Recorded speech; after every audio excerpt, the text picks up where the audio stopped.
Protests continued in Minneapolis overnight following the weekend killing of Alex Pretti by an ICE officer.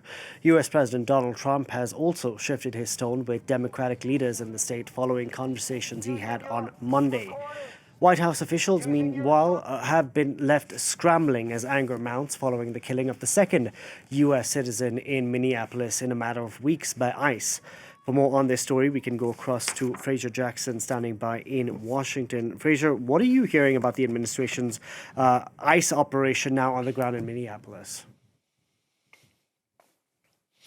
Well, the Commander-at-Large for Customs and Border Patrol is being removed from his post in Minneapolis and will be returning to California. This, of course, in the wake of the killing of ICU nurse Alex Pretti by Border Patrol officers on Saturday. The agency's commander then, Greg Bavino, he basically spent the weekend lashing out at critics on TV and online. In one interview with CNN, he said it was actually the Border Patrol agents who were the true victims in Saturday's shooting, something he also repeated online, where he replied to many comments which led to Homeland Security officials removing his access to his social media accounts. That, again, according to CNN. Well, Bavino's claims that Pretti wanted to, quote, massacre law enforcement were, of course, undercut by the video evidence of the shooting that then came out online.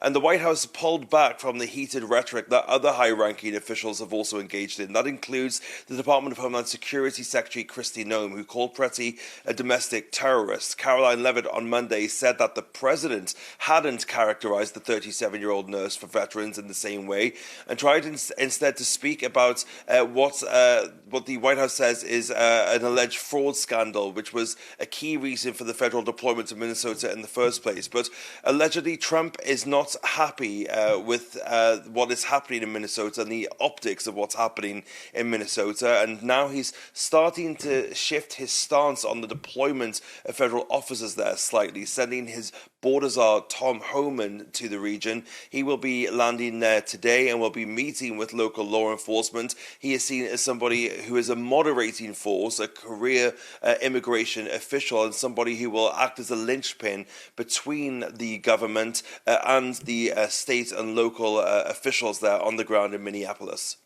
Fraser, just yesterday we had the U.S. president who posted on Truth Social that he had great conversations with Governor Tim Walz and Mayor Jacob Frey. What happened? What changed? Because just a couple of days ago, he said these were officials who couldn't run the state.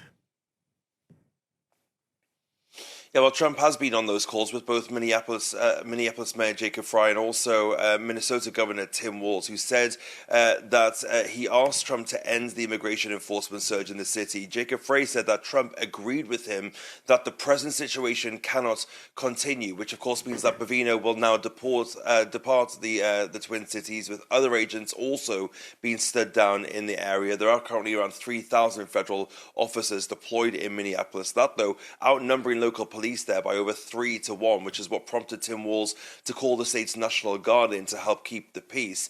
But Donald Trump is fully aware of the optics of this situation and, of course, is losing congressional support from even some Republicans who are now calling for greater oversight. Well, the latest that we have on that and on the kind of movement from the White House is that late on Monday there was a meeting for nearly 2 hours inside the Oval Office between Donald Trump and some of his top aides with Kristi Noem, the DHS secretary, and her aide, Corey Lewandowski. Now, a source told the New York Times that there was no suggestion that her job was at risk and that the meeting was actually at Noem's request. But one key person who was not at that meeting was Stephen Miller, who, of course, many believe is the man behind these policy ideas from the president. And there's also an interesting movement there that Noem is having a meeting with Donald Trump in the Oval Office the same day that Tom Homan gets announced to be heading to Minneapolis, because Noem and Homan are reportedly don't get on with each other. So,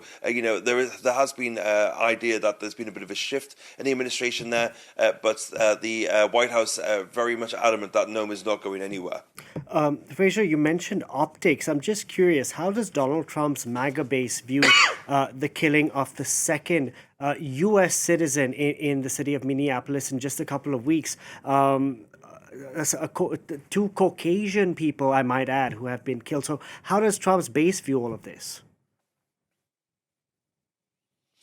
Well, like many things in America, this has become deeply politicized, and many in America see different things when they see the same video there.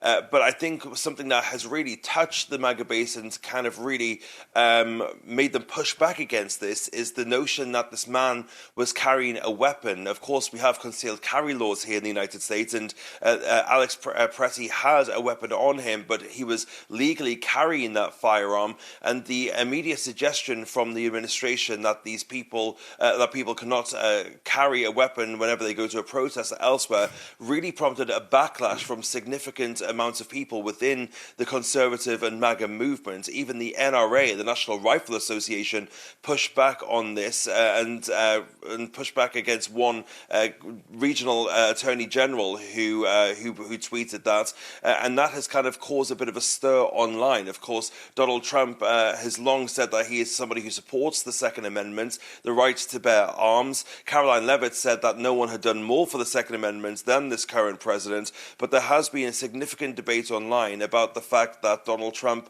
and his administration have been, their point on this has been arguing that the man was carrying a weapon and therefore posed a threat, considering they have been the people pushing these laws in the first place. But of course, it is also sparking wider debate about these tactics being used by ICE, by Customs and Borders Patrol agents, and the polling for these raids has actually now gone through the floor. Whilst people may agree with Donald Trump's immigration tactics in terms of trying to get illegal aliens out of the country, the smash and grab techniques and the optics that are spreading online and on social media are not as popular as Donald Trump thinks that they were when he went into the election.